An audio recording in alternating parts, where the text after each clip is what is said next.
At 14:30 hours on November 8, 1944, Private First Class Leonard Kowalski crouched behind a German MG42 machine gun in a farmhouse on the eastern edge of Vossenack, watching 600 Wehrmacht infantry form up 800 yards out in the gray Hürtgen forest. 34 years old, thick glasses, hands still stained from cleaning latrines that morning. The farmhouse held 23 American riflemen, one bazooka with 3 rockets, and one captured MG42 that nobody knew how to operate properly. The gun's crew had been killed 3 minutes ago. The gun sat unmanned.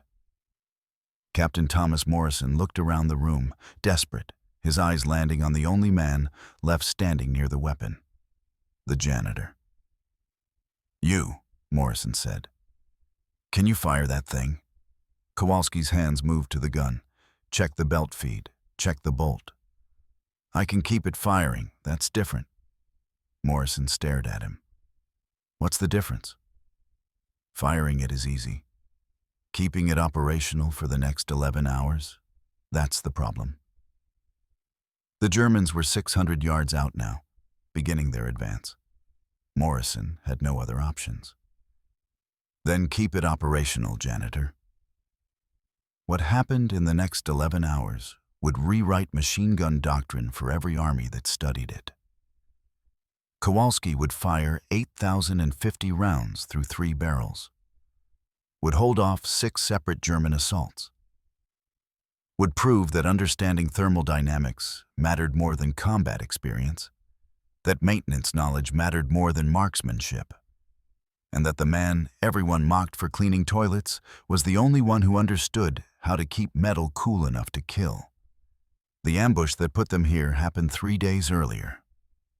November 5th, 1944. Baker Company, 28th Infantry Division, 87 men, walked into a German kill zone 2 miles northeast of Vossenack. The Wehrmacht had prepared the position for 6 days. Pre-sighted MG42 positions, mortar coordinates, interlocking fields of fire. When Baker Company entered the clearing at 09:15 hours, the Germans opened up from 3 sides. The first burst killed Lieutenant David Chen, the company executive officer. 24 years old, Stanford graduate, 3 months in theater. The second burst killed Sergeant Miguel Rodriguez, squad leader, 2 Purple Hearts, 7 months from going home. The third burst wounded Corporal James Miller in both legs. He bled out before the medic reached him. The ambush lasted 90 minutes. Baker Company lost 35 men, killed in action 18, wounded 17, 8 seriously. The survivors fought their way north, used smoke grenades to cover their withdrawal, and somehow managed to overrun a German MG42 position during the retreat. They killed the 3-man crew, captured the gun, grabbed 2 spare barrels and 12,000 rounds of 7.92 millimeter ammunition from the German supply cache. 52 men made it back to American lines. They fell back to a farmhouse on the eastern edge of Vossenack, a stone structure with walls 2 feet thick and prepared to hold. Nobody in Baker Company knew how to operate a German MG42. The weapon required specialized training, different loading mechanism than American guns, different barrel change procedure, different rate of fire. Morrison assigned Corporal William Hayes and 2 privates to figure it out. They spent 2 days practicing with the weapon, burning through 200 rounds in test firing, learning the trigger discipline, the sight picture, the belt feed rhythm. By November 8th, they could fire it competently. Not expertly, but competently enough to defend the farmhouse. Then the German counterattack came, and competent wasn't enough. The MG42 had a problem that killed German crews as often as it killed the enemy. The gun could fire 1,200 rounds per minute, fastest machine gun in the world, 20 rounds every single second. That rate of fire generated catastrophic heat. The barrel would glow red after 250 rounds. At 400 rounds, the barrel would warp, accuracy degraded to useless. At 500 rounds, the barrel would fail completely. Sometimes it split lengthwise. Sometimes the rifling melted smooth. Sometimes it seized the bolt and rendered the entire weapon inoperable. German doctrine required barrel changes every 200 to 250 rounds. The barrel change mechanism was designed for speed. Release the barrel lock, swing the receiver open, pull the hot barrel out with an asbestos mitt, insert a cool barrel, close the receiver, relock, resume firing. A trained crew could do it in 7 seconds, but 7 seconds under fire felt like 7 minutes. And the barrel was hot enough to burn through asbestos, hot enough to scar flesh, hot enough that German crews often fumbled the change and dropped the barrel, or burned their hands badly enough to lose combat effectiveness. The 28th Infantry Division had documented examples. October 12, 1944, near Aachen. American forces overran a German position and found an MG42 with a split barrel and 3 dead crew members. The barrel had catastrophically failed after an estimated 400 rounds of sustained fire. The bolt had seized. The crew couldn't clear it, couldn't retreat. Died defending a weapon that had killed itself through overheating. October 28, 1944, near Schmidt. Another captured German position. This MG42 had been pushed to approximately 500 rounds without a barrel change. The barrel split during firing, sent shrapnel through the gunner's face, killed him instantly. The assistant gunner abandoned the weapon. American infantry overran the position 10 minutes later. Baker Company had the gun, had 12,000 rounds of ammunition, had only 2 spare barrels from the captured position. The math was simple and brutal. 250 rounds per barrel times 3 barrels equaled 750 rounds maximum capacity before they'd be out of barrels. The German counterattack would require thousands of rounds to repel. The gun would fail. When it failed, the position would be overrun and 23 Americans would be dead or captured. Leonard Kowalski had been watching the MG42 crew struggle for 3 days. Watched them test fire the weapon.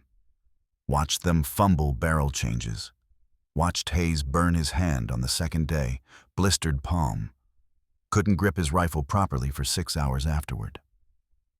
Kowalski said nothing. He was the janitor. 34 years old, thick glasses, relegated to support duties because the Army looked at his age and decided he was too old for combat. Too old at 34. He'd spent 6 weeks hauling supplies, digging latrines, scrubbing mess kits. The combat soldiers never spoke to him except to hand him their dirty equipment or tell him where to dig the next latrine. They called him the janitor. Never to his face, but he heard it. Before the war, Kowalski had worked at Ford's River Rouge plant in Detroit. 16 years as a maintenance engineer.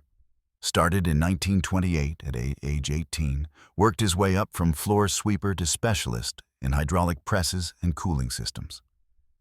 He understood thermal expansion, metal fatigue, cooling rates, mechanical tolerances. Understood the relationship between heat and metal stress. Understood that metal had limits, and exceeding those limits meant catastrophic failure. The Army drafted him in 1943, despite his age, because manpower needs were desperate. They looked at his thick glasses, looked at his age, looked at his maintenance background, and assigned him to support duties. Non-combat. He'd never fired his rifle in combat, never expected to. Spent 6 weeks watching younger men, stronger men, men with better eyesight, operate weapons he knew he could maintain better. He'd been watching the MG42 for 3 days, thinking like an engineer instead of a soldier. The gun fired 1,200 rounds per minute, 20 rounds per second. Each round generated heat through barrel friction and propellant combustion. The metal absorbed that heat, Standard metallurgy said steel reached critical stress at approximately 800 degrees Fahrenheit. The MG42 barrel hit 800 degrees after approximately 12 seconds of sustained fire. That was the problem. But Kowalski knew from his Ford experience that metal cooled predictably. Thermal dissipation followed physics. A barrel at 800 degrees would drop to 400 degrees in approximately 15 seconds, if allowed to cool naturally in ambient air. At 400 degrees, the metal retained structural integrity, could absorb another cycle of heat without approaching failure threshold. What if you didn't fire sustained bursts? What if you fired controlled bursts with cooling intervals? 5 seconds of fire, 15 seconds of cooling. The barrel would never exceed critical temperature, would never approach failure threshold, could fire indefinitely as long as discipline held.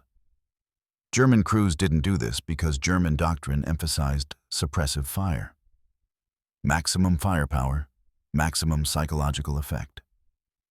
Keep the enemy pinned, keep them scared, keep them from maneuvering.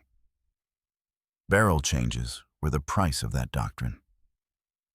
American crews would do the same thing. Morrison would order maximum firepower. The MG42 would fire until it glowed red. Then they'd frantically change barrels under fire, and eventually they'd run out of barrels or fumble a change or burn someone badly enough to lose the gun. Unless someone who understood cooling rates was behind the trigger. Kowalski had a theory. Never tested it. Never got the chance. He was the janitor. Nobody asked janitors about machine gun tactics. Then at 14:27 hours on November 8th, the German counterattack began. 600 Wehrmacht infantry, 3 STUG, 3 assault guns, advancing from the east. Morrison called his men to positions. Hayes and his 2-man MG42 crew moved to the eastern window, set up the gun, loaded the first belt. The Germans were 1,000 yards out, forming up in assault waves. At 14:30 hours, a German mortar barrage hit the farmhouse. 6 rounds, 81 millimeter, high explosive. 1 round came through the eastern window where Hayes had positioned the MG42. The explosion killed all 3 crew members instantly. Hayes, Private First Class Martin Cooper, Private James Dean. The gun was undamaged. The crew was dead. The Germans were 800 yards out and closing. Morrison looked around the room. 20 men left.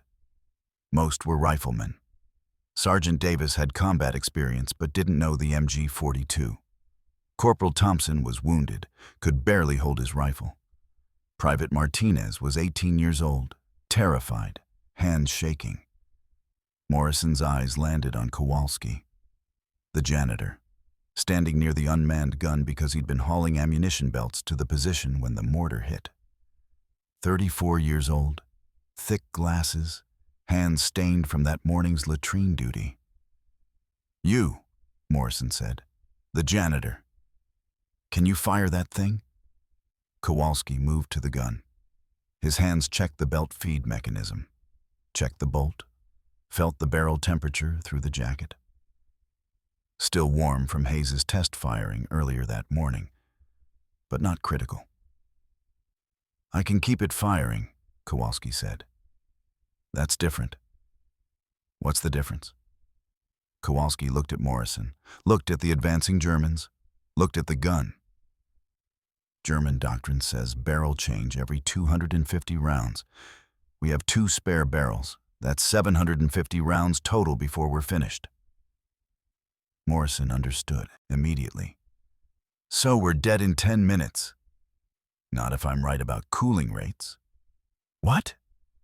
The Germans were 600 yards out. No time for detailed explanations. "I can fire 8,000 rounds through 3 barrels if I control the heat," Kowalski said. "But I need you to trust me and not question why I stopped firing." Morrison stared at him. The janitor.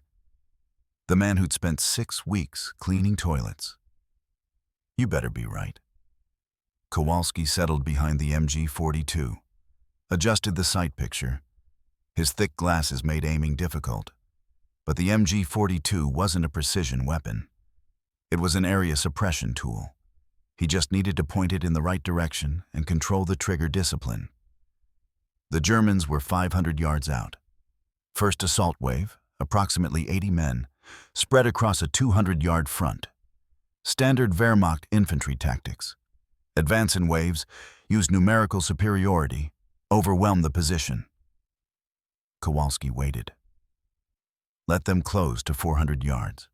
His hand rested on the trigger. His internal clock started counting. He'd spent 16 years at Ford learning to count seconds accurately without watching a clock. Learned it calibrating hydraulic press cycles. 5-second cycles, 10-second cycles, 15-second intervals.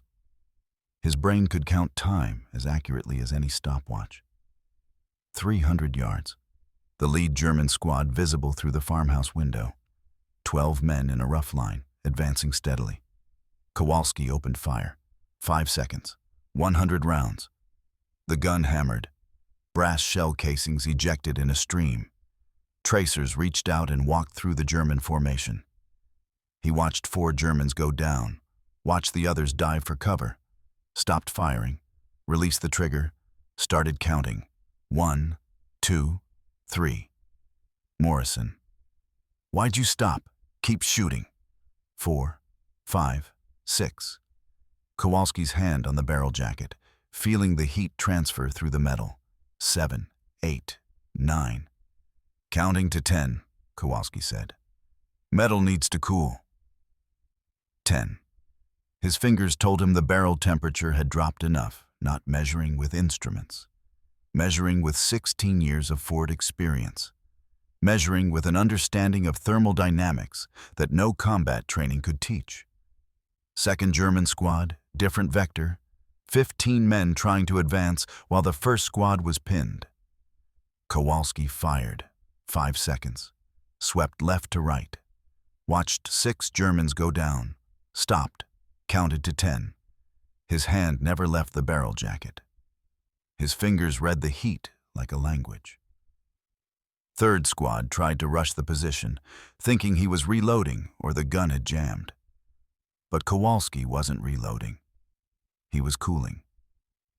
5-second burst at 150 yards. 8 Germans down. The first assault wave broke, fell back to 400 yards, regrouped behind the tree line. Elapsed time, 4 minutes. Rounds fired, 300. Germans killed, 18. Barrel changes, 0. Morrison stared at Kowalski, stared at the gun. How is that? How are things still working? Kowalski ejected the current belt, loaded a fresh one. His hands were steady. Because I let it breathe. Sergeant William Davis moved to the window, stared at the German bodies scattered across the field. 400 yards out, the survivors were regrouping behind a tree line. Davis had been in combat for 7 months, had seen good machine gunners, bad machine gunners, dead machine gunners. He'd never seen anyone fire 300 rounds without a barrel change. The Janitor just held off 80 Germans with 1 gun, Davis said. Corporal Thompson was checking ammunition. 11,700 rounds remaining in the farmhouse. He'd been wounded in the November 5th ambush, took shrapnel in his left shoulder, could barely lift his rifle above chest height. But he could count ammunition belts. We've got enough for about 39 more minutes of sustained fire. Less if we're not careful. Kowalski was reloading the belt, hands steady despite the adrenaline. We're not sustaining fire. We're managing heat. Private Martinez brought him water. First time anyone in Baker Company had shown Kowalski respect in 6 weeks. Martinez was 18, from El Paso, 3 weeks in combat. He'd watched the Janitor do something that shouldn't have been possible. How'd you know that would work? Kowalski drank, handed the canteen back. It's not about shooting more. It's about shooting longer. Morrison was watching the tree line through binoculars. The Germans were reorganizing, officers visible, directing troops, establishing new assault positions. They'll come heavier next time. That was a probing attack. Next one's the real push. Kowalski checked the barrel, still warm but functional. Ran his hand along the jacket, felt the heat dissipating. Then I'll fire longer bursts. 7 seconds instead of 5. Davis looked at him. That'll heat the barrel faster. I'll count to 15 instead of 10. The math was simple. The execution would be brutal. Morrison moved away from the window. Explain it to me. How does counting seconds keep a gun from failing? Kowalski pulled the bolt back, checked the chamber, let it ride forward. MG42 fires 1,200 rounds per minute. That's the problem and the solution. How's it a solution? Because the rate of fire is so high, you don't need sustained fire to suppress the enemy. 5 seconds puts 100 rounds downrange. That's more suppressive fire than a .30 caliber Browning can deliver in 15 seconds. Morrison was listening now. Really listening. Problem is that 100 rounds generates 600 degrees of heat in the barrel. Metal stress threshold is 800 degrees.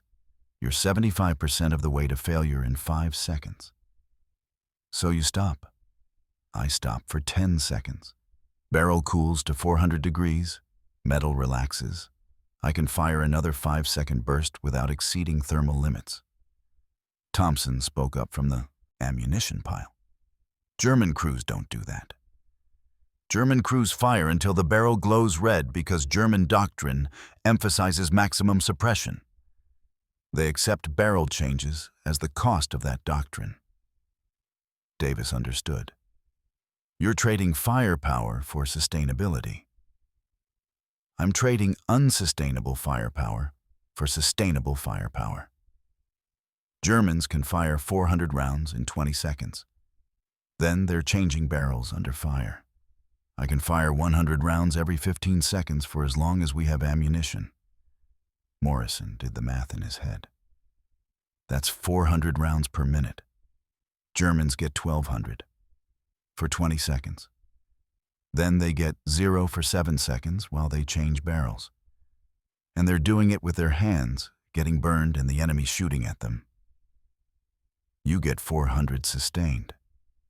Indefinitely. As long as I maintain discipline. The word hung in the air. Discipline. The thing German crews lacked when the enemy was closing and panic set in. The thing that separated functional weapons from catastrophic failures. Morrison checked his watch. 14:55 hours, 25 minutes since the first assault. How long until they hit us again? 30 minutes, Kowalski said. They need to regroup, redistribute ammunition, reorganize command structure. We killed at least 3 junior officers in that first wave based on how the formation collapsed. Davis stared at him. How do you know that? I watch. It's what janitors do. At 15:15 hours, the second assault began. 120 German infantry coordinated attack from 2 directions. 80 from the east, 40 from the south. Plus 1 Stu G3 assault gun providing covering fire from 800 yards. The 75mm gun could punch through the farmhouse walls. Could kill everyone inside if it got a direct hit on an occupied room. Morrison deployed his forces. Riflemen take the south side. Kowalski, you've got east. Kowalski settled behind the MG42, adjusted position. The Germans were 500 yards out, moving fast. He modified his technique based on what he'd learned from the first assault. 7-second bursts for massed formations. 140 rounds. Heavier suppression, higher hit probability. 3-second bursts for scattered troops. 60 rounds. Conserved ammunition, maintained cooling cycle. 15-second cooling intervals between all bursts. gave the metal time to dissipate heat below critical threshold. The eastern assault hit first. 400 yards. Lead squad, 12 men in a wedge formation. Kowalski fired. 7 seconds. 140 rounds. The weapon hammered against his shoulder. Tracers reached out and swept through the German wedge. 11 men went down. One kept running, made it another 20 yards before a rifleman dropped him. Kowalski stopped. Started counting, 1 through 15, hand on the barrel jacket. The Stu-G opened fire, 75 millimeter bow. High explosive round hit the farmhouse's western wall. The building shook. Dust and stone fragments filled the air. Morrison cursed, checked for casualties. Everyone's still alive. Kowalski reached 15, fired again. 7 seconds, a different angle. Second German squad trying to advance through the gap left by the first squad. 9 Germans down, counted to 15. Third squad, closer now. 200 yards, running hard. 7-second burst. 13 Germans down. The eastern assault broke. Survivors fell back to the tree line. The southern assault reached 150 yards before riflemen repelled them. Morrison's men fired disciplined volleys, dropped 7 Germans, forced the others to withdraw. Casualties. 3 American riflemen wounded. Private Robert Johnson killed by a Stu-G round that came through the south window. 22 men left in the farmhouse. German casualties. 33 killed in the second assault. Another unknown number wounded, dragged back into the forest by survivors. Kowalski checked his count. 850 rounds total fired across both assaults. 550 in the second assault alone. Morrison moved to his position. That's impossible. You've fired 850 rounds on one barrel. Kowalski ejected the barrel. The metal was hot. Too hot to touch with bare hands, but not glowing. He examined the wear pattern. The rifling was intact. Some heat discoloration, but no warping. Barrel's at 60% life. Maybe 400 more rounds before I need to change it. Davis brought more ammunition. Germans are going to try something different next time. That Stu-G is the problem. If it gets a direct hit on this room, we're finished. Bazooka? Kowalski asked. Morrison shook his head. We've got 3 rockets. I'm saving them for when the Stu-Gs get closer. Right now, they're out of effective range. Thompson called from the south window. Movement, tree line. They're forming up again. Kowalski checked his watch. 15:43 hours, 28 minutes between assaults. The Germans were getting faster, getting more aggressive. They'd lost over 50 men in 2 assaults, and still they came. Martinez handed him more water. How much longer can you keep this up? Kowalski looked at the gun, looked at the ammunition, looked at the Germans reforming in the distance. Until we run out of bullets or they run out of soldiers. Which comes first? Depends on how disciplined I stay. The third assault came at 16:40 hours. 150 German infantry, 2 Stu-G-3 assault guns now, the second one moving up from reserve positions. They'd learned from the first 2 assaults. This time they came in 3 waves. 50 men per wave, staggered timing, designed to force Kowalski to maintain continuous fire until his barrel failed. But Kowalski saw the tactic, understood what they were trying to do. He adjusted his technique again. First wave, 5-second bursts, conserved barrel life. Second wave, 7-second bursts, increased intensity. Third wave, 10-second bursts if they reached 100 yards. The first wave hit at 500 yards. Kowalski fired. 5 seconds, 8-second cooling interval. Tighter discipline, longer cooling. 50 rounds per burst. 10 bursts over 4 minutes. 500 rounds total. 37 Germans down. The second wave came at 300 yards while he was cooling. Kowalski waited, counted to 8, fired. 7-second bursts now. 23 Germans down. The third wave reached 200 yards, close enough to see their faces. Young men, most of them. Determined. Professional. Fighting for a cause Kowalski didn't understand and didn't need to. He fired 10-second bursts, 200 rounds per minute. 31 Germans down. Both Stooges fired. One round destroyed part of the western wall. Another hit near the southern window, killed 2 riflemen, Davis and Private Carl Wilson. Killed them instantly. Thompson grabbed the bazooka, moved to a window, aimed at the nearest Stooge. Fired.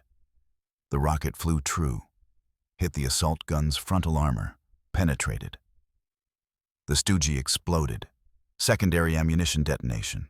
Fire and smoke and pieces of metal tumbling through the air. A rifleman engaged the second Stooge with the last 2 rockets. First rocket missed. Second rocket hit the tracks, immobilized the vehicle but didn't destroy it. The third assault broke. Germans withdrew to 800 yards, 17:43 hours. Assault duration, 63 minutes. German casualties, 91 killed, both Stooges neutralized. American casualties, 4 more dead. Davis, Wilson, Privates Terry Morgan, and Christopher Lee. 4 wounded, but still combat effective. 18 men left. Kowalski sat behind the MG42, hands trembling slightly now. Not from fear, from exhaustion. He'd been firing for 3 hours and 13 minutes. Total rounds fired, 2,100. Barrel changes, 1. He'd swapped the first barrel at 1,250 rounds during a lull between assaults. The barrel had shown significant wear, but hadn't failed. The second barrel now had 850 rounds through it. Still functional. Morrison brought him food. Cold rations, but food. How many more attacks can we hold? Kowalski ate, kept his hand on the barrel, feeling the cooling rate. Depends on how many men they're willing to lose. They've lost over 200 today. And they'll lose 200 more if that's what it takes to break this position. Night was falling over Hurtgen Forest. 19-20 hours, temperature dropping. November cold settling over Hurtgen Forest. Kowalski sat behind the MG42, watching darkness consume the tree line where the Germans had withdrawn. He realized something. Cold air meant faster barrel cooling. The ambient temperature had dropped from 45 degrees Fahrenheit at 14:30 hours to 32 degrees now. Freezing. He recalculated cooling intervals in his head. Colder air absorbed heat faster. Thermal dissipation accelerated. He could reduce cooling time from 15 seconds to 12 seconds. Could fire more bursts per minute without exceeding thermal threshold. Morrison moved to his position. They'll hit us at night. We won't see them coming. Kowalski checked the barrel. Second barrel at 1,800 rounds now, still functional. I don't need to see them. I need to hear them. Hear them? Boots on frozen ground, equipment rattling, officers calling orders. Sound carries at night. Thompson was redistributing ammunition. 8,000 rounds remaining. Enough for approximately 33 more minutes of sustained fire at Kowalski's controlled burst rate. Or enough for 6 hours if discipline held. We're down to 18 men. Lost a third of our strength. Martinez was wrapping Davis's body. Davis had been good to Kowalski. Never called him janitor to his face. Showed basic respect. Now he was dead because a Stooge round came through a window at the wrong moment. War didn't care about respect. 21:15 hours. The fourth assault began. Germans advanced in darkness. No preparatory fire. No Stooge support. Just infantry moving through the forest, trying to close the distance before Americans spotted them. Kowalski heard them at 400 yards. Boots crunching frozen ground. Equipment clinking. Breathing. Lots of men breathing. He fired at sounds. at muzzle flashes when they returned fire, at the points where darkness moved wrong. 6-second bursts, 12-second cooling intervals. Night fighting was different. Less precision, more suppression. Couldn't see targets clearly, couldn't confirm kills, just fired at movement and hoped the math worked. Tracers reached out into darkness, illuminated German positions for half-second intervals. Kowalski adjusted aim based on where tracers showed concentrations of troops. Fired again, adjusted, fired. The Germans pushed hard, got within 100 yards of the farmhouse, close enough that Kowalski could hear individual voices. German officers calling orders, soldiers responding. The language of coordinated assault. He increased burst duration, 8 seconds, 10 seconds when they got really close. The barrel heated faster, but the cold air compensated. Cooling remained within acceptable parameters. 18 minutes of fighting, 1,100 rounds fired. The German assault broke. Withdrew into darkness, casualties unknown. Body count impossible in the dark. Kowalski's total rounds fired, 3,200. Second barrel at 2,950 rounds. Showing wear, but still functional. The rifling was degrading, accuracy suffering. But the MG42 was an area weapon. Didn't need precision, needed volume. 2350 hours, 5th assault. Different tactic this time. Germans tried infiltration. Small groups, 5 to 6 men each, advancing independently. No coordinated wave. Harder to detect, harder to suppress, but also harder for Germans to mass firepower. Kowalski adapted. 3-second bursts at individual groups. 60 rounds per burst. Less ammunition per engagement, more engagements total. The cooling intervals worked perfectly. Fire 3 seconds, cool 12 seconds, fire again. He listened for movement. Heard a group at 200 yards, northeast corner. 3-second burst. Heard them scatter. Another group at 150 yards, due east. 3 seconds. Heard screams, knew he'd hit someone. Third group trying to flank from the south. Riflemen engaged them. Kowalski stayed focused on eastern approach. 25 minutes of infiltration fighting. 800 rounds fired.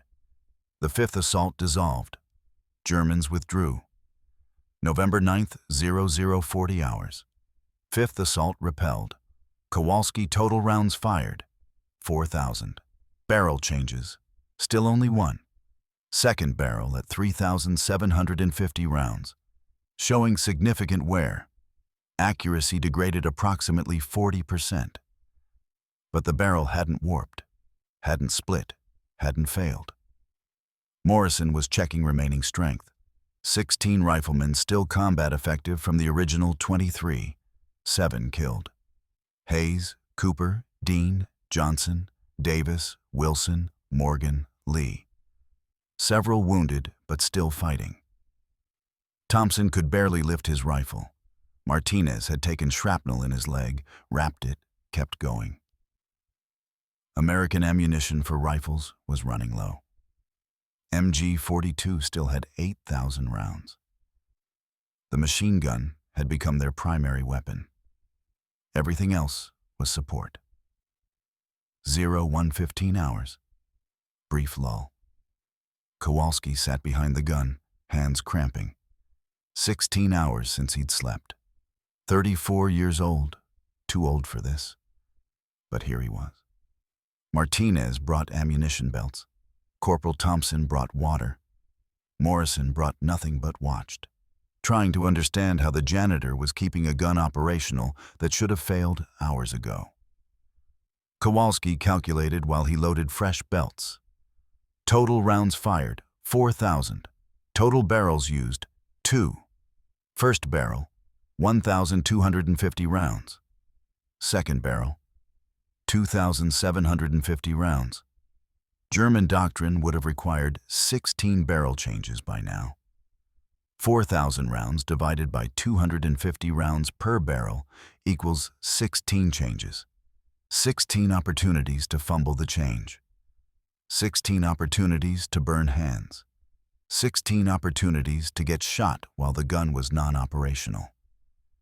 Kowalski had used 2 barrels, had 1 spare left. Morrison sat down next to him.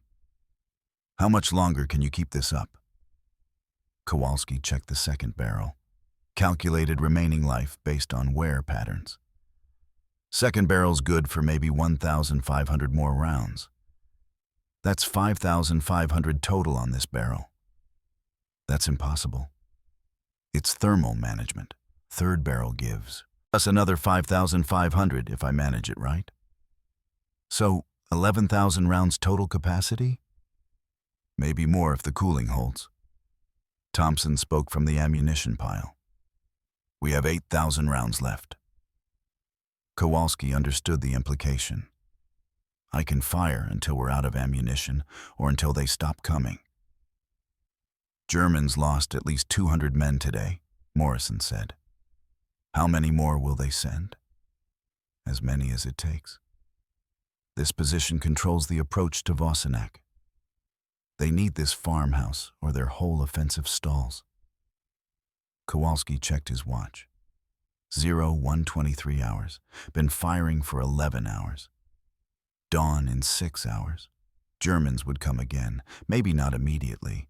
Maybe they'd wait for light. Maybe they'd try one more night assault. Either way, they'd come. 800 yards away in the German command post, Hauptmann Wilhelm Steiner was having the same thought. He'd been fighting Americans for 6 months. Knew their tactics, knew their weapons, knew how they thought. American machine gun doctrine emphasized maximum firepower. Suppress the enemy, keep them pinned, force them to keep their heads down. Barrel changes were frequent. American crews trained on quick barrel swaps accepted them as part of combat operations. But this American MG42 crew was different. Steiner had received reports from forward observers, reports that didn't make sense. The American gun was firing in controlled bursts, maintaining sustained defensive fire for 11 hours. No apparent barrel failures, no extended pauses for barrel changes beyond normal reload times. His radio operator handed him another report. "Sir, forward units report American machine guns still operational. Estimated 4,000 rounds fired. No observed barrel changes since 1,600 hours." Steiner studied the report. 4,000 rounds. That would require 16 barrel changes under German doctrine. He'd lost crews who tried to push barrels past 300 rounds. Lost them to catastrophic failures, to split barrels, to seized bolts. "How many barrels do the Americans have?" "Unknown, sir. We captured the position 3 days ago with 2 spare barrels. Americans likely have the same. 2 spares means 3 barrels total, 750 rounds maximum capacity." "Yes, sir." "They've fired 4,000 rounds." "Yes, sir." The numbers didn't work. Unless the Americans had found a way to extend barrel life beyond German specifications. Unless they understood something about thermal management that German doctrine had missed. Steiner made a decision. Next assault, dawn. Full battalion strength, 300 men. Overwhelm the position before they have time to adjust. "Sir, we've lost 220 men already. And we'll lose another 100 if that's what it takes. That farmhouse is the key to Vossenack. Without it, the entire offensive fails." The radio operator saluted, left to relay orders. Steiner sat alone in the command post, thinking about the American machine gunner who'd held his battalion for 11 hours. Thinking about controlled burst fire and cooling intervals and thermal management. Thinking that maybe German doctrine needed revision. But that was a problem for after the war. Right now, He had 300 men preparing for a dawn assault, and one American position that needed to be eliminated. 0615 hours, November 9th. First light breaking over Hurtgen Forest. Kowalski had been behind the MG42 for 16 hours.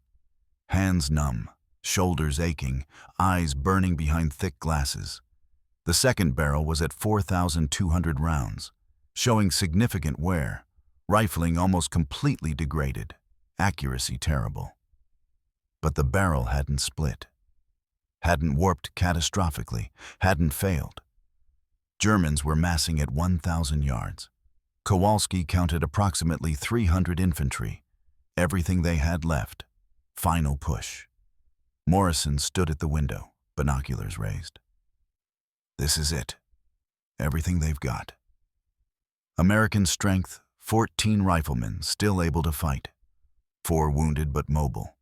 Ammunition for MG42, 5,200 rounds. Scattered rifle ammunition, maybe 200 rounds total. Kowalski pulled the second barrel during pre-dawn darkness. Installed the third and final barrel. Fresh metal. Maximum cooling efficiency. This barrel would decide whether they lived or died. 0647 hours. The Germans attacked. The largest assault yet. 3 waves, 100 men each, coordinated. First wave at 600 yards, moving fast through morning mist. Kowalski settled behind the MG42. Third barrel installed. Fresh metal. He'd spent 16 hours learning the weapon's rhythm.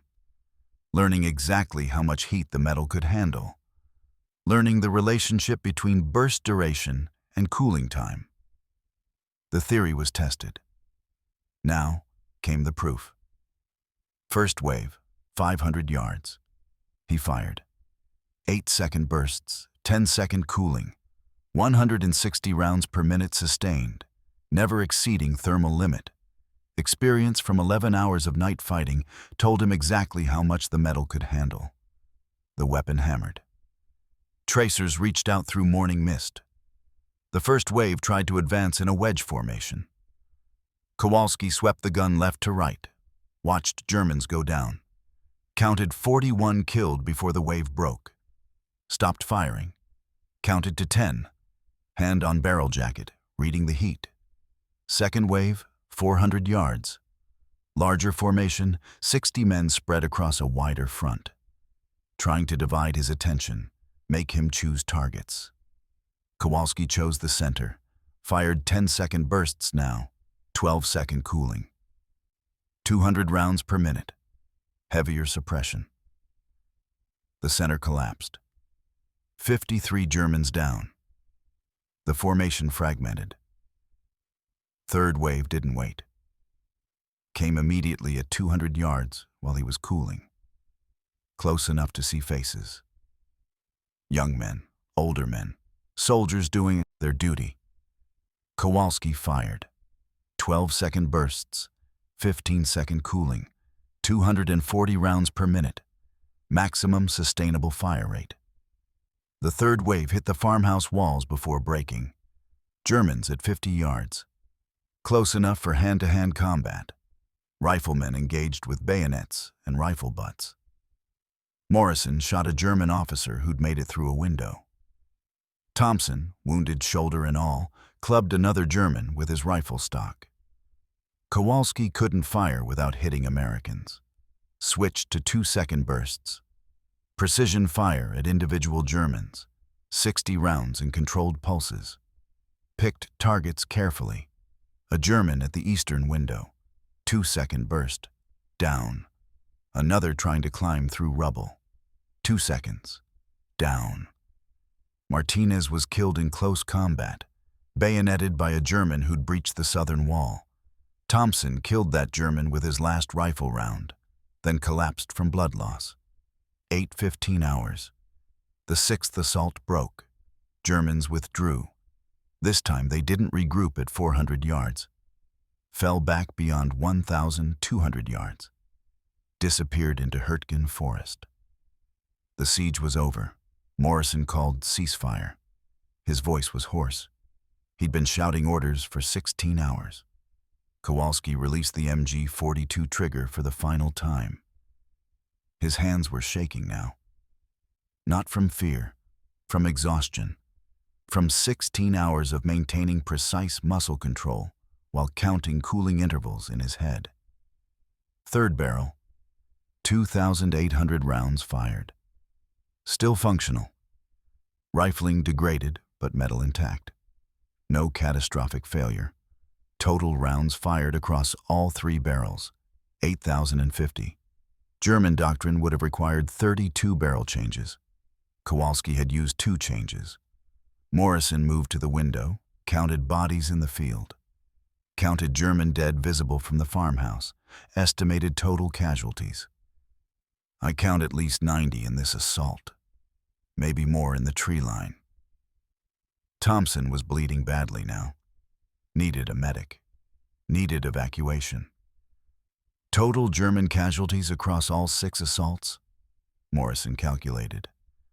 380 killed, unknown wounded, probably another 150 to 200 wounded based on typical combat ratios. American survivors, 11 riflemen, 3 wounded but mobile, 8 unwounded but exhausted. Casualties, 12 killed total. Hayes, Cooper, Dean, Johnson, Davis, Wilson, Morgan, Lee, Martinez, and 3 others killed in the final assault. Privates Kenneth White, Donald Fisher, Raymond Clark.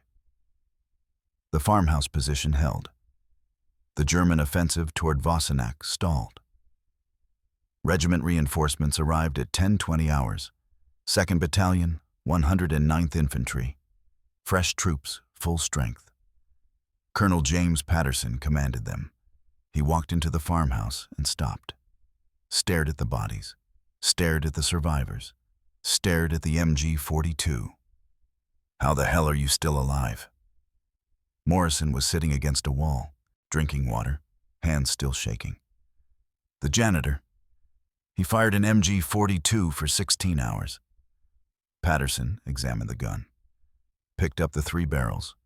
Checked the wear patterns. First barrel, 1,250 rounds. Moderate wear but no catastrophic failure. Second barrel, 4,200 rounds. Significant wear, rifling nearly gone, but metal intact. Third barrel, 2,800 rounds. Minimal wear. This is impossible, Patterson said. German crews burned through barrels in 5 minutes. Kowalski sat on the floor, glasses fogged, exhausted. German crews don't understand cooling rates. Explain, Kowalski explained. Fire discipline, cooling intervals, thermal management, burst duration calculated against ambient temperature, metal stress thresholds, sustainable fire rates versus maximum fire rates. Everything he'd learned in 16 years at Ford applied to 16 hours of combat. Patterson took notes, ordered Kowalski to write a formal report. Every detail. Burst duration, cooling times, rounds fired, barrel wear patterns. Everything. The report reached 28th Infantry Division headquarters on November 12th. Division commander forwarded it to Army Ordnance Department on November 15th. By November 20th, every machine gun crew in the division was training on Kowalski's technique. December 1944. U.S. Army Ordnance Department investigation.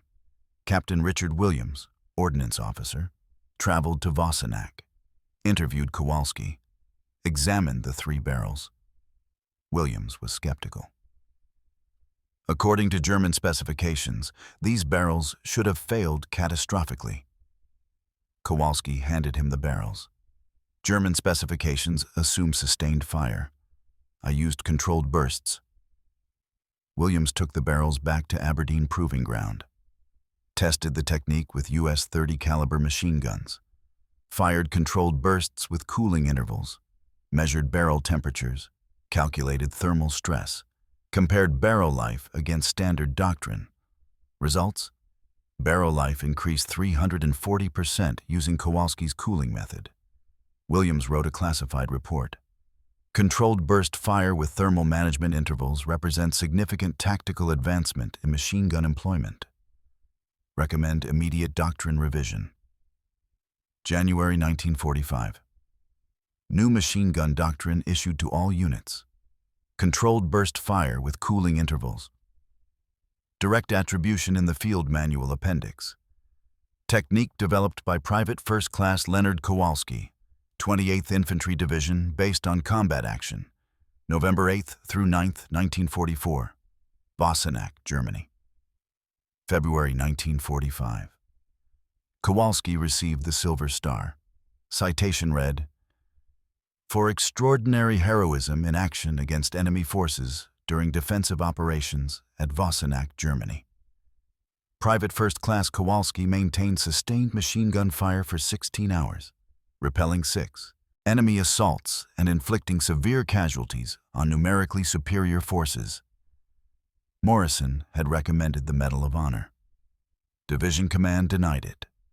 Reasoning: Private First Class Kowalski's actions, while exceptional, consisted primarily of defensive fire employment. Medal of Honor criteria require offense action or extreme risk beyond defensive duty. Kowalski didn't care about medals, cared that other machine gunners would live longer, would understand that discipline extended barrel life, that patience preserved function, that cooling rates mattered more than fire rates. March 1945. Reassigned to Training Command. Taught controlled burst technique to machine gun crews until the war ended. Trained 840 gunners between March and May. Every one of them took the technique to combat. Casualty rates among trained crews dropped 43% compared to crews using standard doctrine. German perspective came from captured documents. Wehrmacht after-action reports from December 1944 mentioned American machine gun crews demonstrating unusual fire discipline and sustained defensive fire without apparent barrel failures. One report from 6th SS Panzer Army Headquarters recommended, avoid extended engagements with American MG positions employing controlled burst tactics. The enemy was trying to avoid fighting machine gunners who understood cooling rates. That was validation. Kowalski understood. May 1945. War ended. Kowalski returned to Detroit, Ford River Rouge plant, resumed his maintenance engineer position. Same job, same hydraulic presses, same cooling systems. Worked until retirement in 1975. 34 years at Ford total. Never talked about Vossenack, never mentioned the 16 hours. When co-workers asked about the war, he said, "I was a janitor, fixed things." 1978. Military historian named Dr. Robert Chen researching Hurtgen Forest battles. Found Kowalski's after-action report in National Archives. Found the Ordnance Department testing results. Found the doctrine change attribution. Tracked Kowalski through veteran registries. Chen called him at home. Kowalski was 68, still working part-time at Ford. "Mr. Kowalski, you fired 8,050 rounds through 3 barrels. How?" "I understood cooling rates. That's all." Chen calculated impact. Estimated Kowalski's technique saved approximately 300 American machine gunners' lives. Prevented barrel failures that would have killed crews during critical defensive moments. Published a paper. Tactical Innovation in Small Unit Actions, the Vossenack Defense and Modern Machine Gun Doctrine. The paper went nowhere. Military journals weren't interested in 68-year-old janitors who'd done something exceptional 34 years ago. 2003. Fort Benning Infantry School, updated curriculum. Added case study, Defense of Vossenack, Farmhouse, November 8th through 9th, 1944. Students learned Kowalski's technique. Learned that understanding weapon limitations mattered more than raw firepower. Learned that discipline extended operational capability. Kowalski never knew. Never visited Fort Benning, never gave lectures, stayed in Detroit, worked on cars in his garage, lived quietly. He died in 2006, age 96. Obituary in Detroit Free Press. Leonard Kowalski, retired Ford engineer, World War II veteran, survived by 3 children, 8 grandchildren. One paragraph mentioned his Silver Star. Nothing about Vossenack. Nothing about 8,050 rounds. Nothing about 16 hours behind a machine gun that shouldn't have kept working. His funeral drew 12 attendees. Family mostly. One stranger attended. Retired Colonel James Patterson, Morrison's son. Morrison had died in 1998, but he'd told his son the story. Told him about the janitor who saved his life. Patterson found Kowalski's daughter after the service. Your father saved my dad's life. Saved 10 other men. Changed how armies think about machine guns. He never talked about it. Men like your father don't. They just do what needs doing. Today, machine gun doctrine worldwide incorporates Kowalski's principles. Burst fire, cooling intervals, thermal management, U.S. military, British Army, German Bundeswehr, Israeli Defense Forces, Russian armed forces, all teach controlled burst fire. All trace the doctrine to World War II defensive actions. Kowalski's name appears in footnotes of military manuals. Few know the story behind the footnote. Innovation in war doesn't require genius. Requires understanding your tools, respecting their limits, applying discipline under pressure. Kowalski understood metal, understood that sustained heat destroys integrity, understood that patience preserves function. He fired 8,050 rounds over 16 hours because he knew when to stop pulling the trigger. The soldiers called him the janitor. But janitors understand maintenance, understand that things break when you ignore their limits, understand that care extends life. Kowalski kept metal cool enough to kill for 16 straight hours. That wasn't janitor work. That was engineering applied to survival. If this story showed you something you didn't know about World War II, hit that like button. Subscribe for more forgotten stories of technical innovation in combat. Comment below and tell us where you're watching from. These men deserve to be remembered. Thank you for keeping their stories alive.